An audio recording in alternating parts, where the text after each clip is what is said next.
présenter? Oui, Eric Fassbind, président de la Fête de la Musique. La Fête de la Musique qui se passe chaque année le 21 juin à Lausanne, notamment. Ouais. D'abord, rappeler un peu l'historique de la Fête de la Musique, dans le sens où effectivement à Lausanne, ça fait la 18e édition, mais c'est dans les débuts des années 80 qu'en France, sous l'impulsion de Jack Lang, qui était ministre de la Culture, est arrivée l'idée de se dire que le 21 juin, qui est la journée la plus longue de l'année, c'est là que le soleil est le plus haut dans son cheminement autour de la planète, que les musiciens sortiraient dans les rues, sur les places, mais aussi dans les cafés, dans les salles de concert, et joueraient gratuitement pour un public qui viendrait gratuitement. Et l'idée, c'était la fête de la musique par tous, partout et pour tous. Et puis c'est effectivement il y a 18 ans que Lausanne a commencé à le faire aussi chez nous, d'abord un peu petite, puis chaque année elle a grandi. Alors comme c'est toujours le 21 juin, les jours de la semaine changent. Là on a la chance que ce soit un jeudi, c'est juste l'avant-week-end. En plus la météo paraît être bonne pour l'instant. Et alors l'idée c'est qu'effectivement nous on ouvre les inscriptions à partir de l'automne de l'année d'avant. Les groupes s'inscrivent par internet, donnent un peu leur nom bien sûr, le genre de musique qu'ils font, un peu le setup qu'ils ont besoin au niveau de leur scène, et puis également joignent une démo sous forme d'un fichier audible qui nous permet à nous, par différents groupes de sélection en fonction des types de musique, d'écouter toutes ces maquettes et de programmer ou non le groupe, et de retenir les groupes et de leur faire leur grille de passage. Tout ont chaque année des styles de musique. Là, cette année, enfin déjà l'année dernière, on avait une scène électro qui cette année grossit encore. On suit bien sûr les tendances. On a aussi rajouté il y a pas mal d'années toutes les musiques ethniques et world music. Le rap, le hip-hop ont fait leur apparition maintenant il y a une dizaine d'années, etc. Donc on suit quand même l'actualité et c'est vrai que ça fait de plus en plus de concerts. Là on en organise, sauf erreur, 420 cette année. En plus, il y a aussi, dès qu'ils s'organisent tout seuls, il y a des restaurants, des cafés qui ouvrent une scène, etc. Donc on est en tout cas pas sélectif sur les genres de musique. C'est clair qu'il y a des genres où on doit faire une sélection dans les maquettes qu'on reçoit, d'autres où on peut pratiquement programmer tout le monde, typiquement dans le classique où on a plus de scènes que de groupes, donc là pratiquement tout le monde peut jouer. Puis dans d'autres groupes, dans d'autres genres peut-être un peu plus populaires, on fait une sélection en fonction de ce que nous on pense bien ou pas bien. Enfin, quand je dis nous, c'est toujours des gens qui connaissent le type de musique et puis qui sont pas du tout qui sont vraiment des professionnels du genre musical qui le programment. Donc là, je rebondis, vous avez dit 420 concerts sur une journée. Ouais. Comment ça s'organise tout ça? Là, c'est un comité qui est assez large de bénévoles qui s'occupe d'une part de la logistique, la coordination, mais aussi la communication. On se réunit, finalement pas tant que ça, on se réunit une dizaine de fois dans l'année. Et puis chacun sait très bien ce qu'il doit faire et organise son genre de musique. On a aussi les lieux où se passent les concerts, ce ne sont pas toutes des scènes qu'on organise nous. C'est clair que les grandes scènes de Montmenon, du Flon, de la Place de l'Europe, on les installe nous. Alors là, il y a beaucoup de travail. Mais on a aussi des clubs, je pense aux Romandie, au D-Club, aux Docks, mais aussi des magasins, des tea rooms qui mettent à disposition un espace. Et eux, forcément, on leur prépare leur programme, on leur dit quel groupe viendra et ensuite c'est eux qui les accueillent et qui organisent je dirais la logistique sur le jour. Donc c'est vraiment une affaire d'équipe. Oui, alors très clairement, ça serait impossible seul, surtout que c'est limité à un jour et puis que justement avec tous ces concerts, c'est quand même une grosse machine où chacun a son rôle, chacun sait ce qu'il doit faire et on a la chance d'avoir un grand nombre de bénévoles qui viennent nous aider cette journée et puis qui participent au succès de la fête.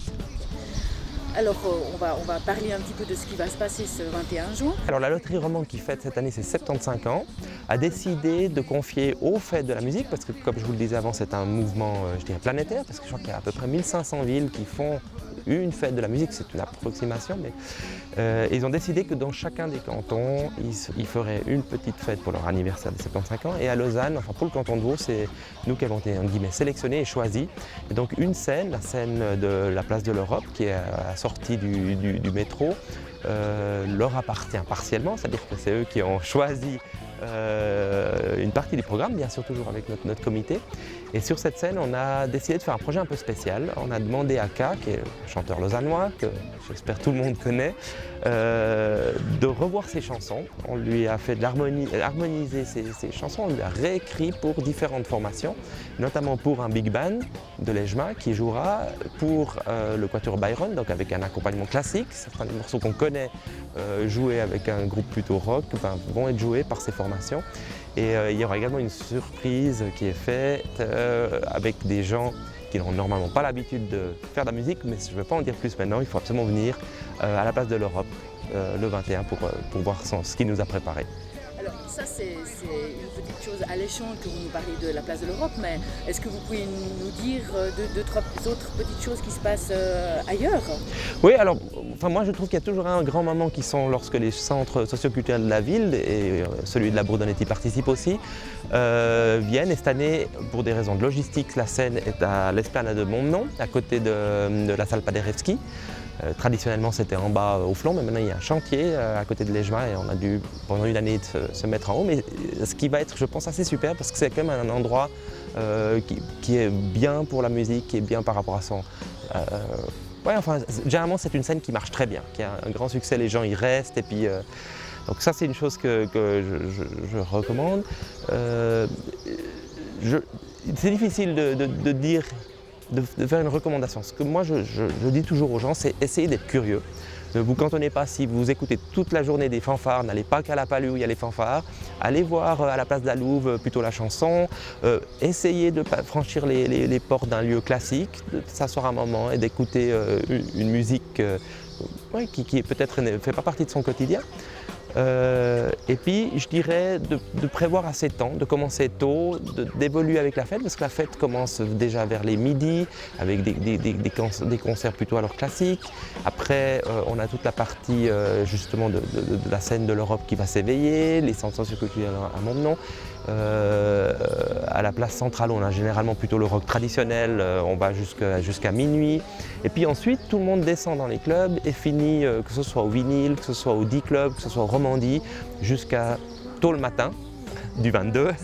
Et je pense que ça, c'est une façon d'évoluer avec la journée et de faire en sorte qu'on ait un cheminement à travers les genres de musique avec les heures de la journée, et puis qui fait que ça reste une journée qu'on n'oublie pas si vite.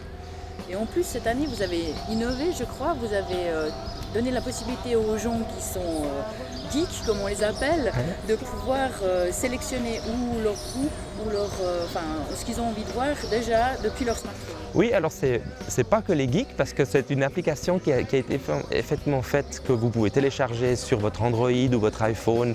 Au fait, c'est les fêtes de la musique romande, éphémère, on le trouve. Et parce que vous avez également des programmations d'autres villes romandes, comme Montaix, comme Orsières, Yverdon, etc., Nyon. Mais c'est une application qui est très simple, dans laquelle vous pouvez, par genre de musique, par type d'artiste, par scène, etc., faire votre calendrier, puis ensuite être sûr de ne pas oublier des choses que vous auriez vues dans le programme avant, parce que vous avez le programme sur vous.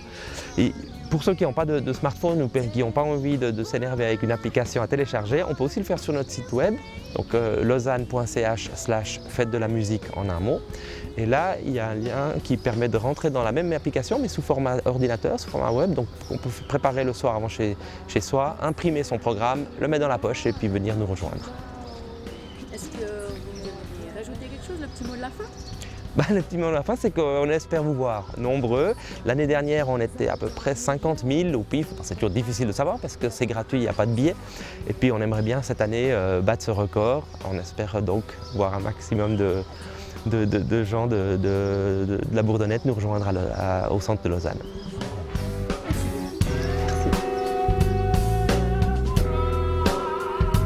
We both know it's just a